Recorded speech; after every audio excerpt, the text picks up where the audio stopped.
Yeah, good morning. Thank you, Xiaobing, for inviting me to this conference. It's really my pleasure to attend this conference. What I'm talking about is the joint work with my colleagues, Professor Luo Culiang in BNU, also my cooperators, Terry Sikula from University of Western Ontario, the Canada. So this talk also summarize some result from the project we just finished. That is income inequality in China. So the project is have more than 20 the participants. So some from China, some from other countries, like from American, United States, and Canada, Sweden, and France. Yeah. It's a really international research team, indeed. So the background of this paper is that, perhaps you know that income inequality began to rise in the 1980s, particularly from the late 80s, indeed. By the 2000s, income equality has reached the fairly high levels. If you compare to other countries, China become highly unequal society. Indeed. You look at the Gini coefficient of the income inequality from the early 80s to now, you will find, before the 2008, income equality has been a rise constantly, indeed. So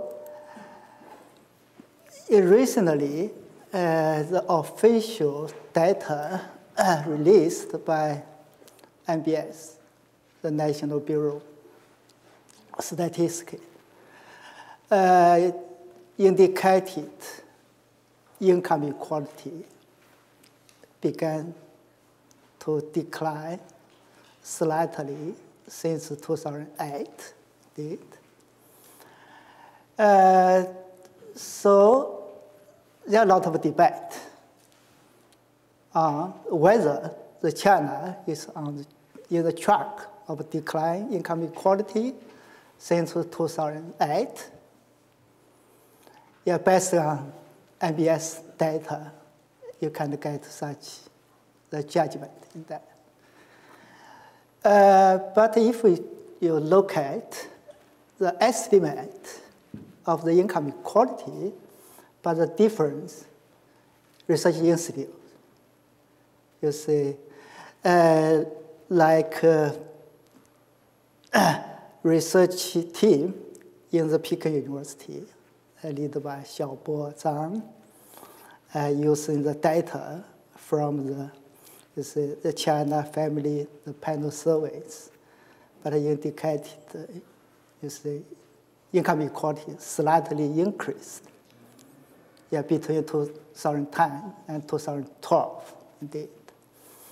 Also, you can see, income equality estimated by the data set is quite stable, indeed, during this period. Some literature also point out, if you just look at income equality in long run, income equality have slightly declined recently, indeed. For example, Campbell and Wang and Xiaobo Zhang's papers using the data from our survey, the CHIPS survey, and from the household survey conducted by Peking University. They provide evidence that income inequality tended to decline around 2012. That means 4 years later than what NBS data predicted. So another paper now is widely circulated among the academia, the Piketty and Yang and Sukman. They use NBS group the data, also the data from the tax bureau.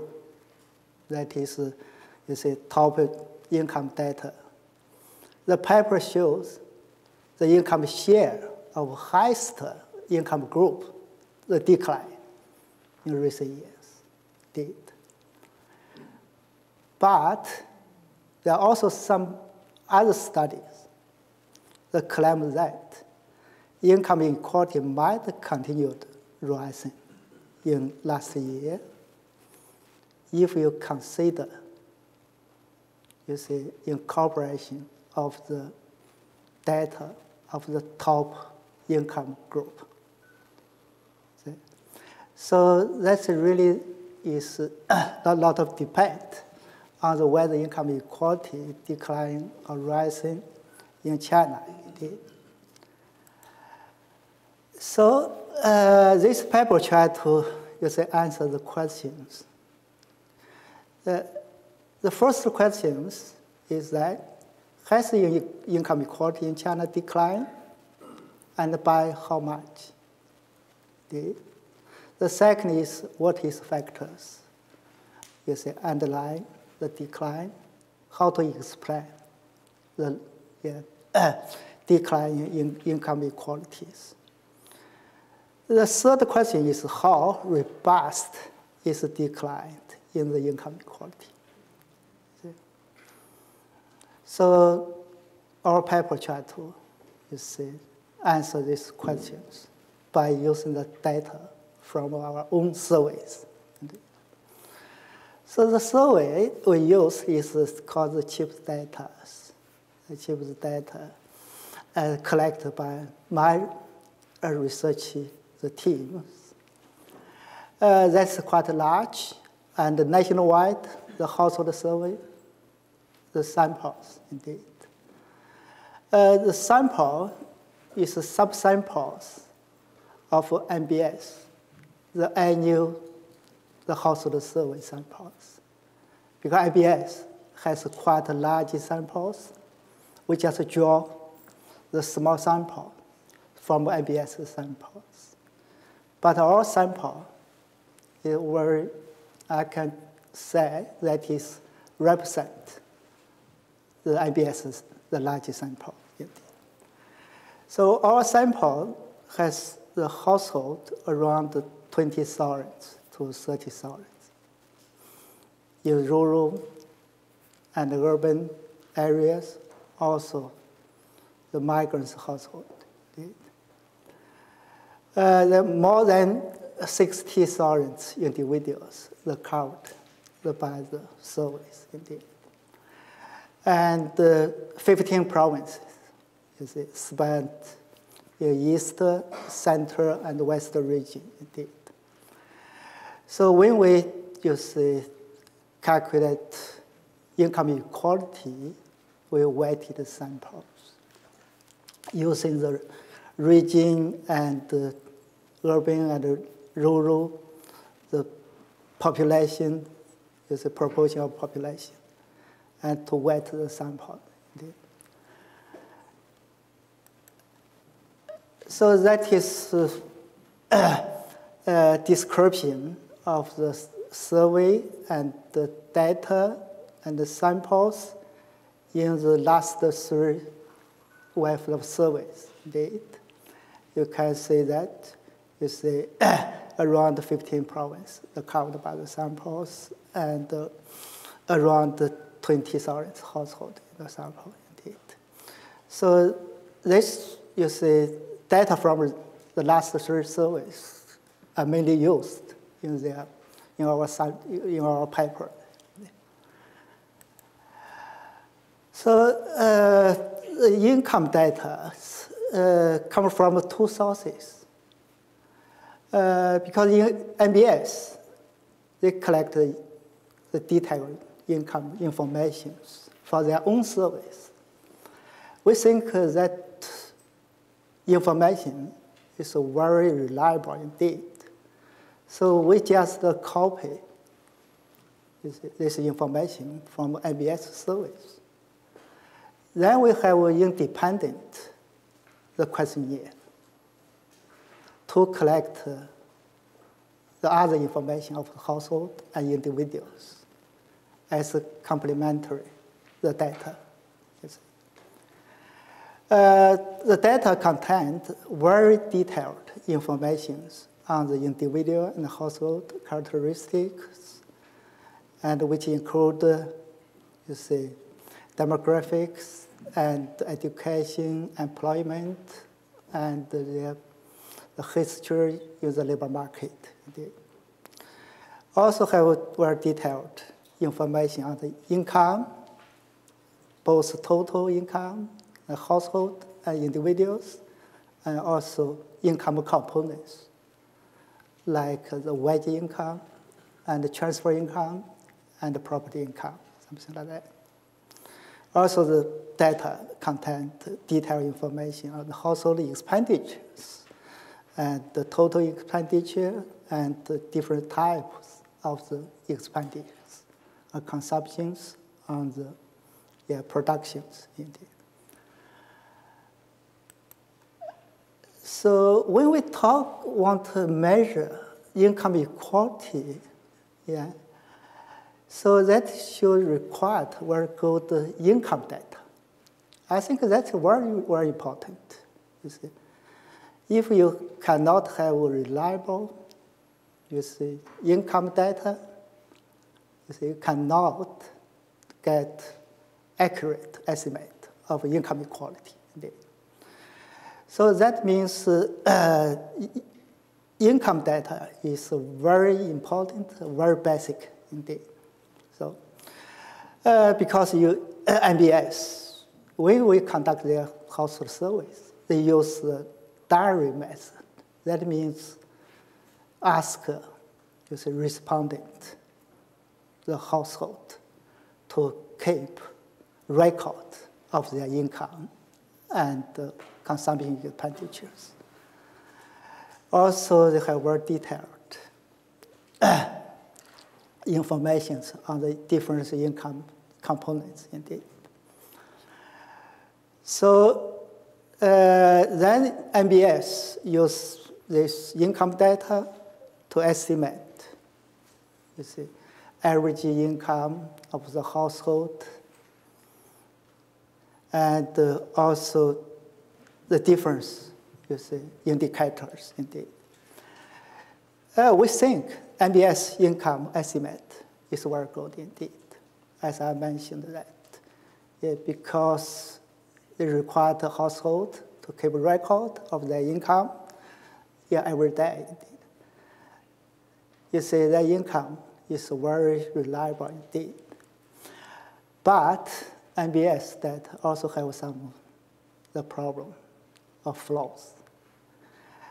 The first the problem is that if you want, you see, compare income level or income equality over time, you realize that MBS change its definition of income frequently. You see, particularly in 2013, they changed the sampling framework, also the definition of income. So that means if you use the data from IBS, you see, you should know that the income before 2013 and after 2013 are not very comparable. But our data, you see, come from, you see, either from 2007 another in the 2013. So that means if we copy the income data from MBS, we also have such a problem about the data comparable indeed. So we try to make MBS income more consistent indeed. So we make detailed adjustment in the income definitions and get consistent the income between 2007 and 2013. We call adjust MBS income. The second, the problem with MBS income definition is that the definition does not follow the standard income international practice, you see. The big difference is that income definition of MBS does not include imputed rent of the private owned housing. So that means a large part of income is missed from the data set. Indeed. We know that you see the rent, imputed rent of the private housing become more and more important, since the housing reform in late the 90s. So we try to use the information from our data set to estimate, impute the rent of private housing, and add this part of income to the MBS income. Then we got the new definition of the household income we call the cheap income. So if you, because we have the data from 2002 and 2007 and 2013, 2007, you see, is the year you kind of see, you see, income inequality have the turning point. That means using our data, we can do analysis on the changes in the income inequality in two periods. The first period, 2002 to 2007. Second is 2007 to 2013, indeed. In the first period, you see, there are no doubt that rising income inequality in this period, indeed. You see. If from our data, you can see that the difference measure of income inequality increased between 2002 and 2007. Like Gini increased by almost 5%, and TEL index increased by 12%, indeed. Also, if you look at income growth curve, for the difference, the deciles, indeed, you see, lower income decile have lower income growth, and high income decile have high income growth, indeed. So also, if you look at the time ratio of the top decile to the bottom deciles, it's also increased, you see, in urban areas and in rural areas, in the country as a whole, indeed. You see, the income ratios, you see, in China as a whole increased, from 20 times to the 25 times between 2002 and 2007. So if you look at estimate by using the data set, you see pattern is almost the same, indeed. Yeah, what about income inequality in second period? That's from 2007 and 2013, indeed. It is a decline, or is it still rising? As I talked here before, there are a lot of debate on this issue. Indeed. So we try to answer these questions. First, using the data from a chip survey. Then try to consider, some of the bias in the surveys. Try to make some correction for estimations. So the chips data we collect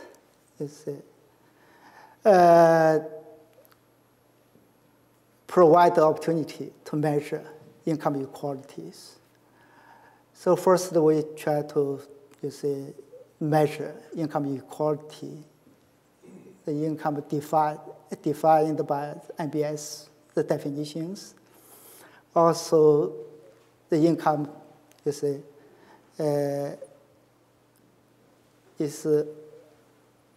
adjusted by our tips, by our research teams.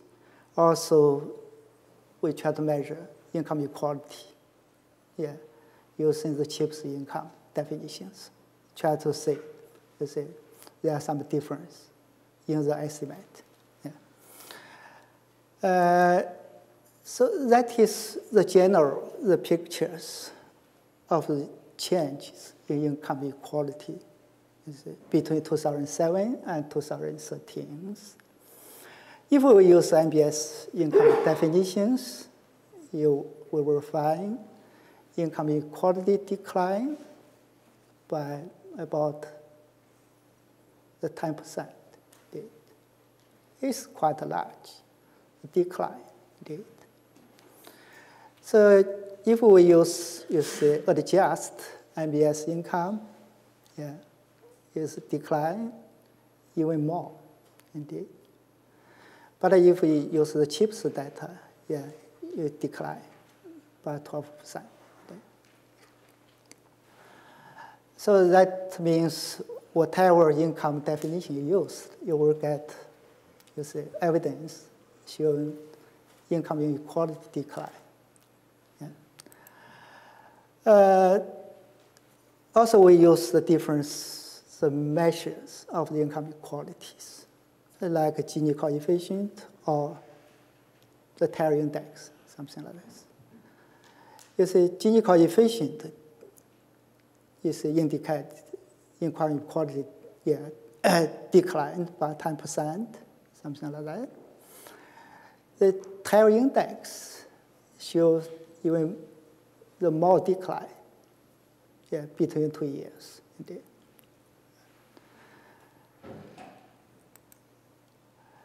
So just look at the income growth, the curve, for the different decile. You will find it's a low income decile, you will have high income growth. And the high income decile have low income growth between 2 years.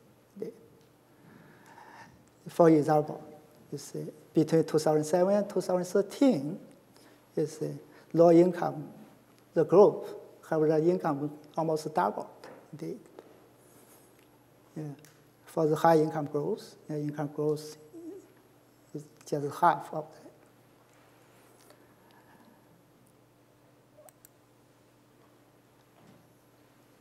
So another very important is the factors behind the decline is that the most type of income become more equally distributed during this period, indeed. The wage income and the pension income and the property income and also the transfer income. Just look at coefficient of these different income components, you will find, you see, their distribution become more equal in 2013 than in 2007. Okay? So that means, you see, the different income components reflect opportunity of the rural, the people get a difference, you see, economic activities. So another, I think, important factor, you see, underlying the decline is urban and rural income gap, the decline significantly. This figure indicated urban and rural household income ratios. This comes from NBS statistical yearbook. You will find is since 2009, the ratio declined constantly. So if you just look at our data, which also indicated the income ratio between urban and rural household declined since 2007, indeed. In 2007, the ratio is quite high, indeed. The urban income is almost 4 times of the rural income, indeed. But since 2007, you see, the ratio declined. In 2013, it's almost the same level as the 1988. So that means between 2007 and 2013, were significant, the falls in the income gap between rural and urban area. So if you see the income gap between rural and urban area is big contributor to the decline in the total income equality, we should have some explanation for narrowing of the income gap. The simple answer to this question is that because the rapid growth in rural income than in the urban income. Yes, if you just look at the data from our survey, you will find, you see, on the national level, you see, income growth between 2007 and 2013 is relatively low compared to previous period. It's 5 percentage points low, indeed. But if you look at the income growth in the rural and the urban area separately, you will find income growth is much higher in the rural area than in the urban area, indeed. So fast rural income growth in rural areas really reduced income gap between urban and rural areas. I think the wage income, the growth, you see, of the rural household, yeah, is largely due to the migrations, indeed. Because a lot of rural people move to urban areas, then send back their income to their hometowns, you see. So the number of the rural migrants increased over time, yeah, particularly from 2007. So that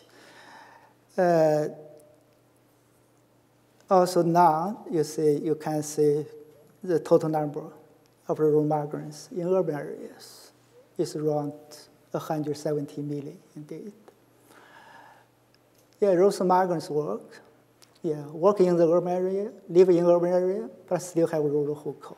So part of their income is regarded as household income because they send back their remittance. Indeed. So also, if you look at the real wage, the growth of the rural migrants workers is, you see, the growth was very fast since 2009, just after international financial crisis.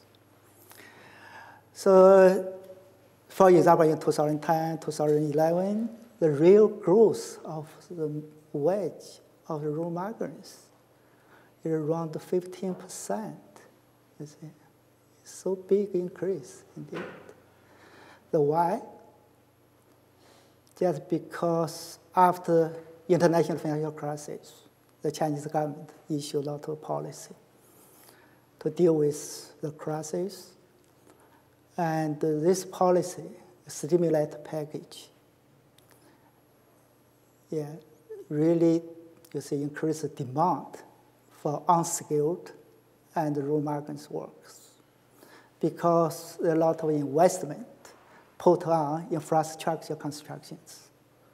You see, these sectors have large demand for unskilled the works for the rural migrants workers. So that is demand-driven increase. Indeed. So also another, I think, explanation is some public policy in rural areas. We call the pro-rural the policies since 2003, indeed. When Hu Jintao and Wen Jiabao took power. So because these two leaders really paid more attention to rural development, to narrowing the income gap between rural and urban areas. So in the following 10 years, you see, a number of the policies introduced, like agriculture taxes exceptions, that means from 2006, the farmers will not pay any agriculture tax. So also accept school fees for students in compulsory education, the first in the poor areas, then expand to the whole rural areas, indeed. Also, DBOR program, that's a minimum income guarantee program.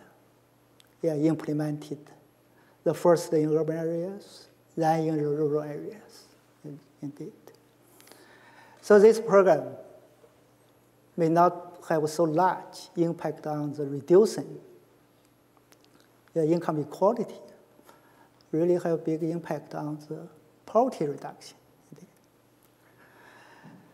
Also, you see, Professor Lin is an expert on that, agriculture subsidies to the rural household from 2007, indeed. That means, rural household, if they have farmland, you can get a subsidy from the government. Hukou reform and rural migrations, indeed. In addition, some social security programs have been introduced in the rural areas. You see. Like a new rural medical scheme, which covered all the rural households. And in 2010, the new rural pension scheme, which covered all the elderly, age over 60s. And also, recently, you see, when the Xi Jinping tried to, you see, pressure, so anti-poverty program, try to increase support for is the anti-poverty program. The government spent a lot of money on this program. Yeah. That have a big impact on the poverty reductions, also for reducing the income inequality.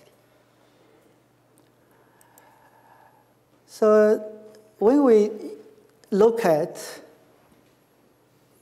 the transfer income of the rural household, between 2007 and 2013, you will find a big increase in the shares, indeed. The share increased from 8% to almost 15% between the 2007 and 2013. That means rural people got a lot of public transfer income from the government, indeed. The transfer income distributed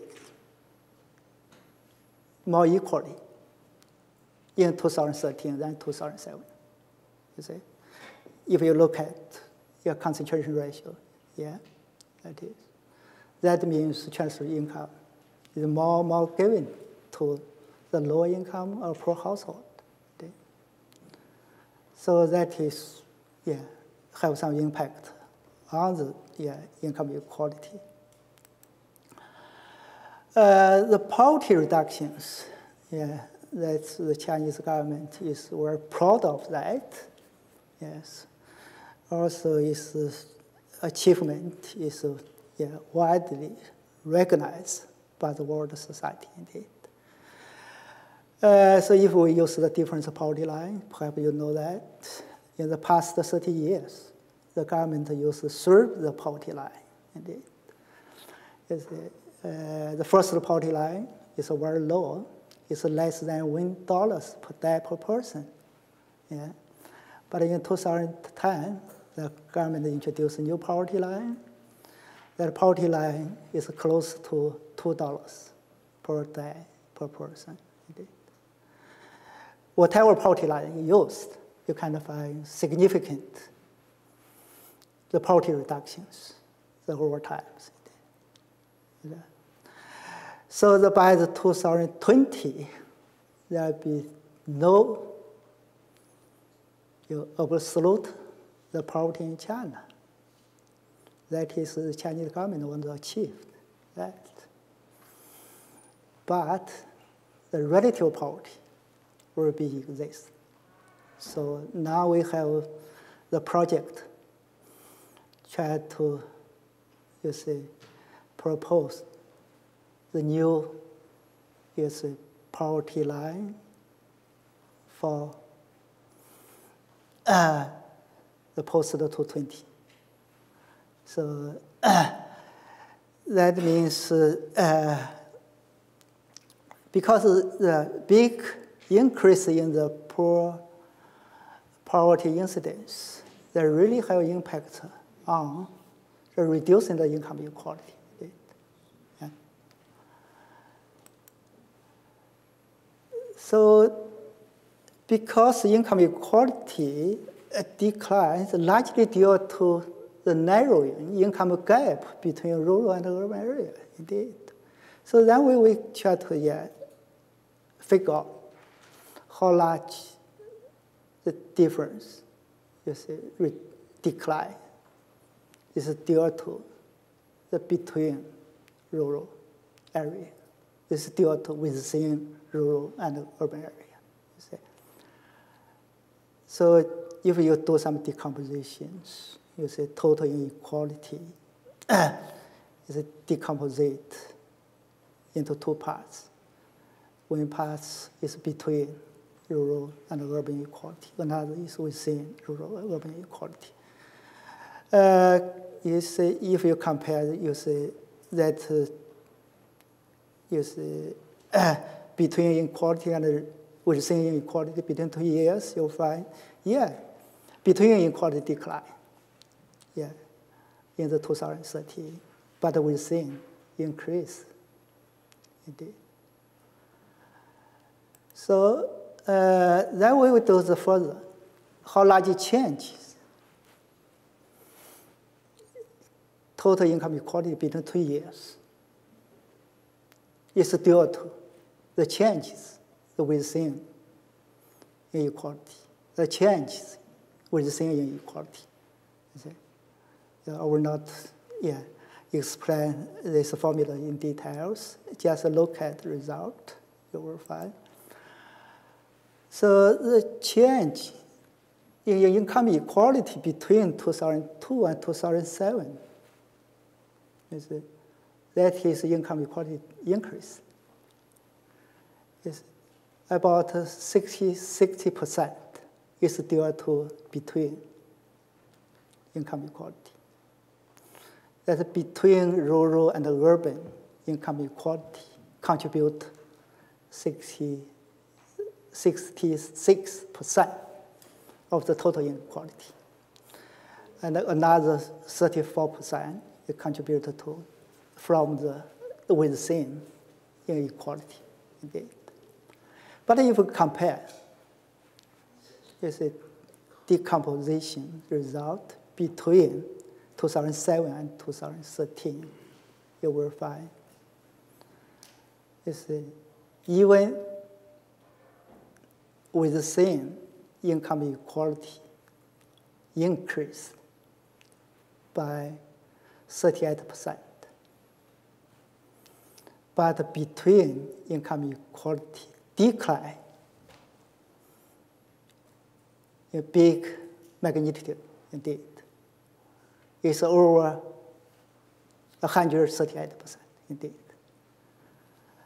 So that means between income equality, between rural and urban income equality, really big, make a very big contribution to the total income equality, decline total income equality. Yeah. So I just mentioned the total income equality decline does not mean income equality decline in both rural and urban areas. Just because it declines between rural and urban area. So if you calculate income equality in the urban and in the rural area, you will find income equality increase. For example, in rural areas, increased by 8% between 2007 and 2013. And in urban area, that depends on whether you include migrants. If you include migrants as rural, urban residents, you will find income inequality increased by 5%, indeed. Yeah. So let's come to the last questions. Is the decline robust to special price adjustment? That means if we consider the difference in the living cost between rural and urban area and among the different regions, different provinces, we just try to, make the income comparables in the same constant, in the same price. So then we say if we use MBS income, then try to make an adjustment with PPP, you will find income decline is very small, just by 1%. It's not so significant. If we use the income definition of our team, our project, it's increased by 7%. It's still smaller than that without adjustment in the PPP. So also, the decline is robust to correction for under representation of the top income. You see, that is the common problem in all the countries. When you do the household data, it's very difficult to capture the information of the top income group, indeed. It's not possible to do that, indeed. So the same problem for China, indeed. The problem will become more and more severe over time because you have more and more rich people, more and more billionaires, indeed. So our chips data has almost the same problem. Yeah. We never, you see, say the chips data is fully the national representative. It's not possible to do that, you see. So we realized this problem. We try to make some correction, try to say if we include the data of the top incomes, what will be, you see, estimate on the income equality? How large is the changes that will be, you see, that come from? So we just use the standard methodology to make adjustment for this. We assume, you see, income distribution of the top income group. They have a certain income distributions. You see, that is a Pareto distributions. Yeah, that is first assumptions. Yeah, they have that. Then we use the published information about extremely rich to estimate the top 10. The top 10. This published information you can collect from different media, different sources, that is. Yeah, China Forbes. Also another, the list of richest people is Hurun, something like that. Also, you can get information from the list company in the stock market. So then we use the survey data from our, from our survey, right? Try to estimate income distribution for the rest of the population. You see, when distribution of income from top income group, another from our survey, then we combine the two distributions together, right? Recalculate income equality, the Gini coefficient and some other inequality measures. So that is the result. I should have mentioned that the results are not so reliable because it's based on a lot of assumptions. Indeed. So we have three, you see, estimates that's based on, you see, the different assumptions. Indeed, you see, if we have a lower estimate, the Gini coefficient will be increased by 1% between 2007 and 2013. Increase. That means if you incorporate the top income group into the samples, we will get slightly increased in income equality indeed.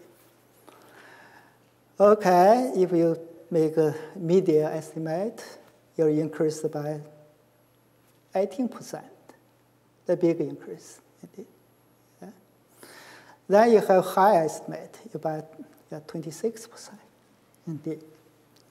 So that means if you try to add the information of the top income group into your survey samples, you will get the larger your estimate of income equality. Okay. So let's come to concluding thought. So if you just use the survey data, whatever our survey or other surveys, it will confirm the decline in the income inequality in China. Yeah.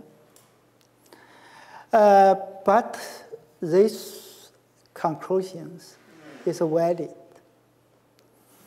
to the some, you see, adjustment, but not the all robust check. Robust check. If you use different measures of income, you will get a decline in income inequalities. Even you make adjustment using special the process, you also get even smaller the decline in income inequalities. But if you cooperating the top income data, the decline in the income inequality will be disappeared. It may maybe have an increase indeed. So is decline in income inequality real? Our conclusion is that decline is real for the part of the population. That population represented by our data. You may ask how large a population. I would say perhaps over 95% of the population, maybe even 99% of the population. Yeah. But the decline may not be real for the entire population. It may not be real for the entire population. That means if we, can make a correction for underrepresentation of the top income group, that may have different result indeed. So, very important research topic in the future for us, try to get more information on the top income group. Then try to re-estimate the income inequality in China, also try to re-estimate the trend of the income inequality in China. So I'll stop here. Thank you.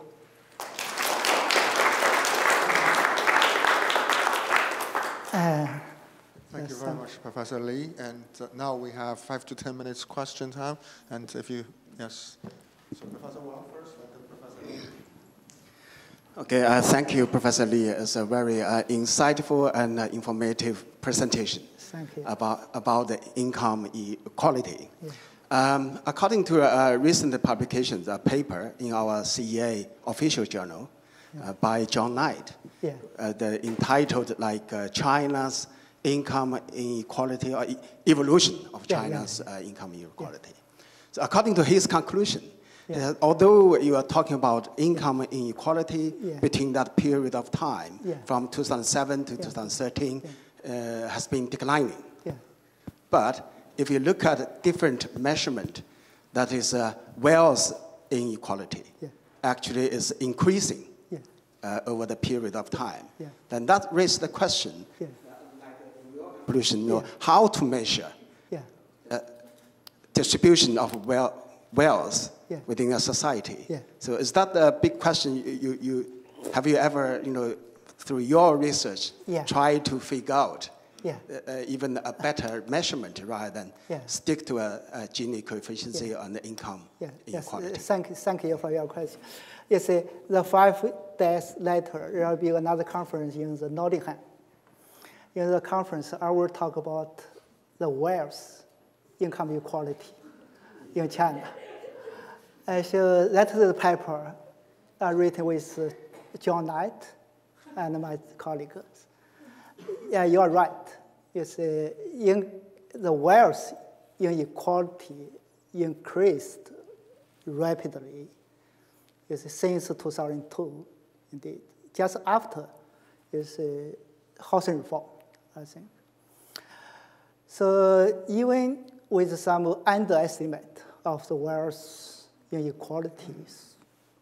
If you just look at the result from household data, you will find a big increase indeed. Increased by 50% between 2002 and 2013 indeed. A big increase indeed. We also mentioned that is underestimated, because the data did not capture the rich people indeed. So I think that's the different issues: income inequality and wealth inequality. So that, you can try to find some links between two, distributions. It's a big, unequal wealth distribution will have impact on the income inequality, because some income will come from wealth, like a property income indeed. But yes, the two issues. Yes, thank you. Yeah, just. Again, I'd like to congratulate a very solid and informative research on a very important issue on the Chinese economy. I have two questions, somehow related. The first one is that in your data between 2007 and 2013, and if you add the profile of top income people, the picture changes substantially. My question is that in 2007 and 2013, it seems to me the top income group people, their income increased substantially. Yeah, you're right. What are the sources for those income increase? From rent seeking? Or from asset earnings? Or from corporate profits? That's the first question. The second question is that, if you look into other countries, like in the US or other developing countries, I think the adjustment is likely to be similar, because I think in the household survey and so on, it's very hard to capture the income of the top income group. And so if you try to understand the Gini coefficient and so on, in other countries, should we also add this kind of adjustment or not? Okay, thank you, Justin. Very good question indeed. Your first question is very tough indeed. We know the income, the number of the Forbes billionaires increased very fast in the last few years. Also, average assets of the least people also increased, very rapidly. The much larger increase than is the income growth of household income. So that is some information we can get. But if you want to know these rich people, what kinds of rich people, what kinds of income sources they come from, whether from red thinking, whether from corrupted income, something like that. It's difficult. It's not possible to know that. We have the project. Is try to collect the income of top rich peoples.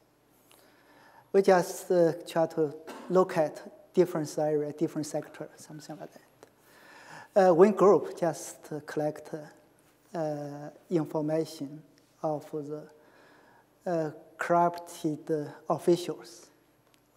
That is published by what is 检察院, what is something like that. So they try to get the completed data of the corrupted officials and the corrupted income of these officials. Try to form into the data set. So, but if we get that, we really cannot calculate the share of the the income in the total rich income. I think, that's good questions. If we can do something to make some distinction between the difference, the source of top incomes, that would be very important. Thank you. Good question. Second question. For the other, yeah, you are right. I think most countries, when they publish the Gini coefficient, they just use data from household survey, something like that.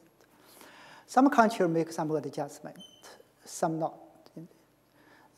Most, you see, the developed countries, because they have the data from the tax bureau, the tax income, yeah, data. Because tax income data covered some rich people in that, except some, you see, people did not report it. Yeah.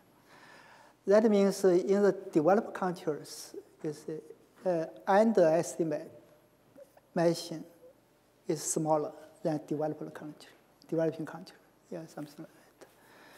But China, you see, because you see, corruption is so big a problem. I think that is,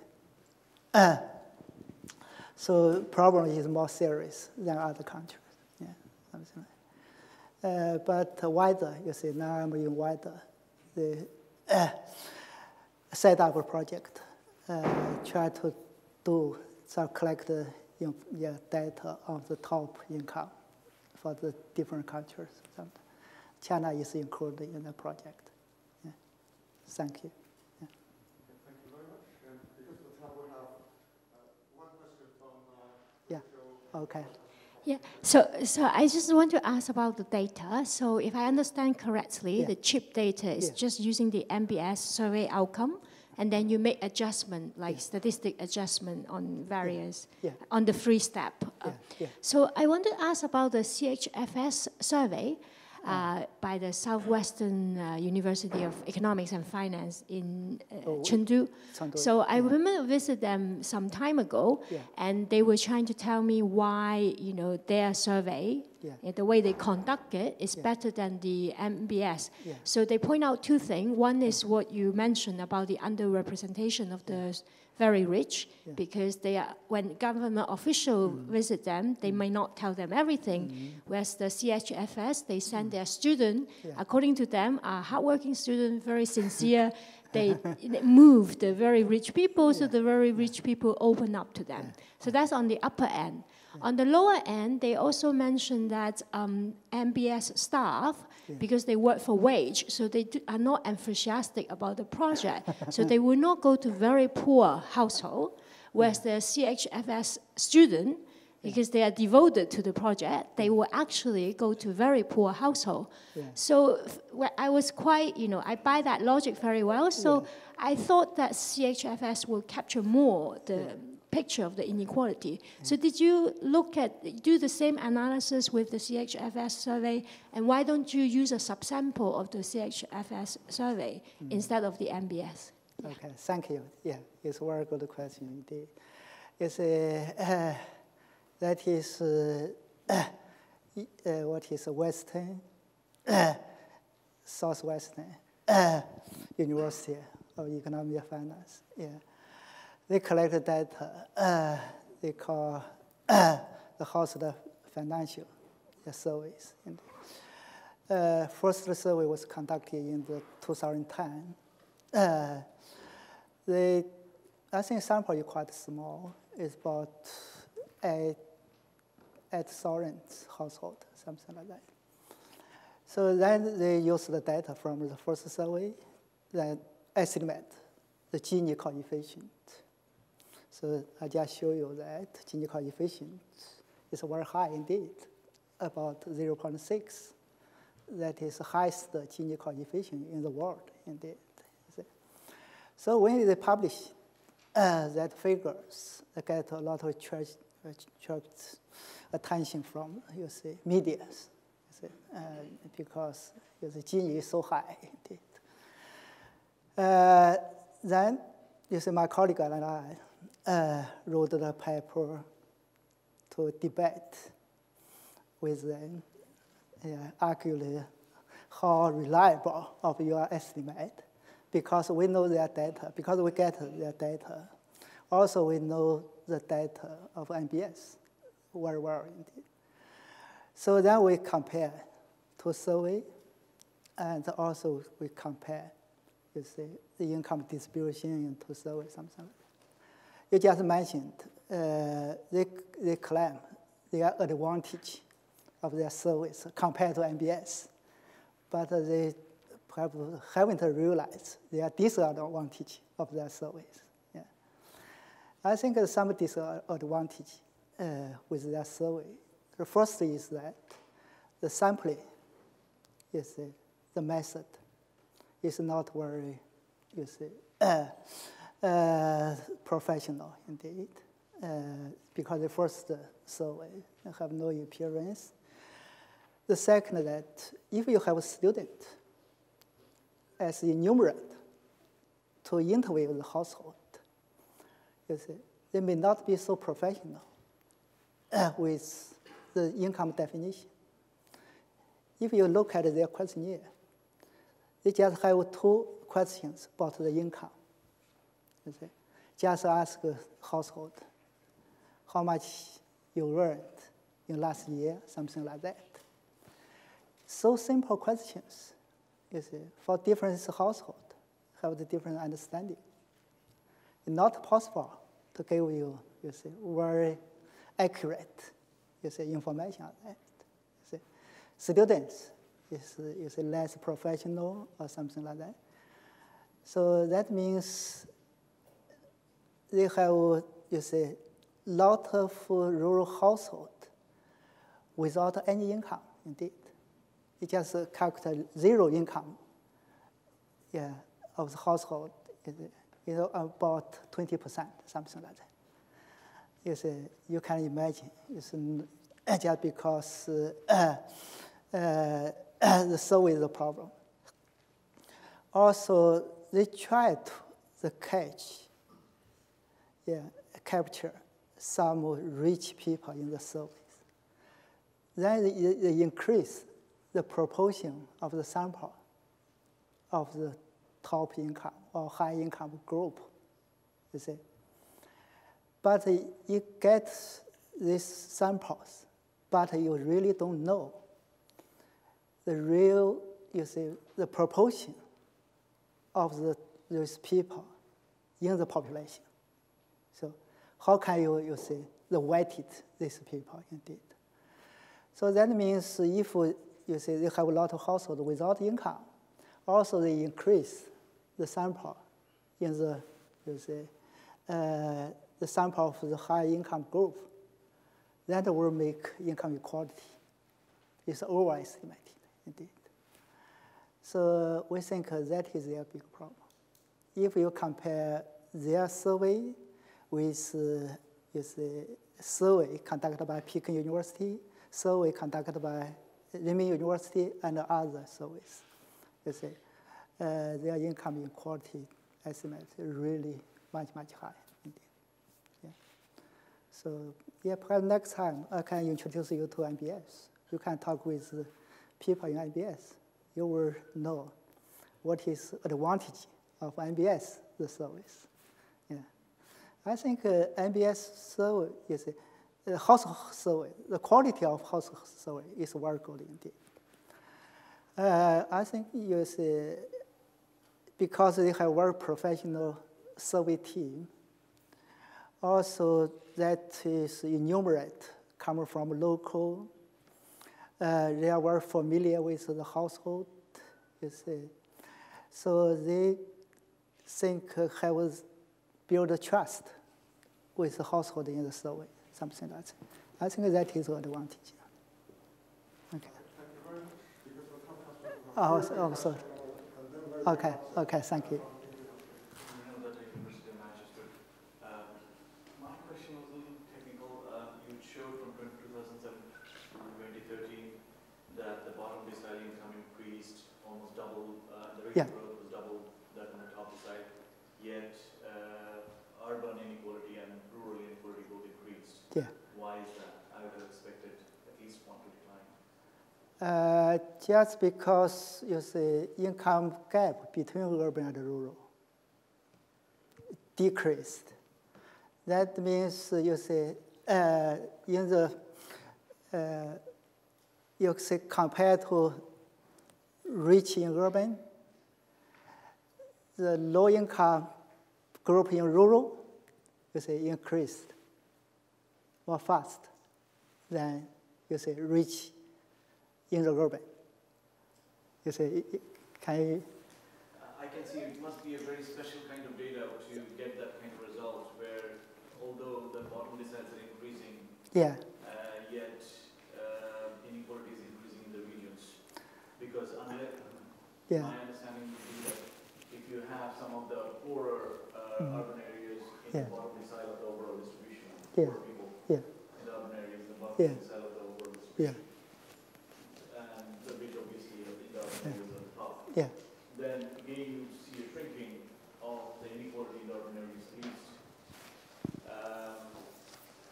So that's one point that I had. The other one is, as you showed, that when you include the top income, it changes your results. So I'm just wondering, if you have to advise the Chinese government, what would you do? Should they take the fact that inequality has declined, or should they take the fact that inequality is increasing?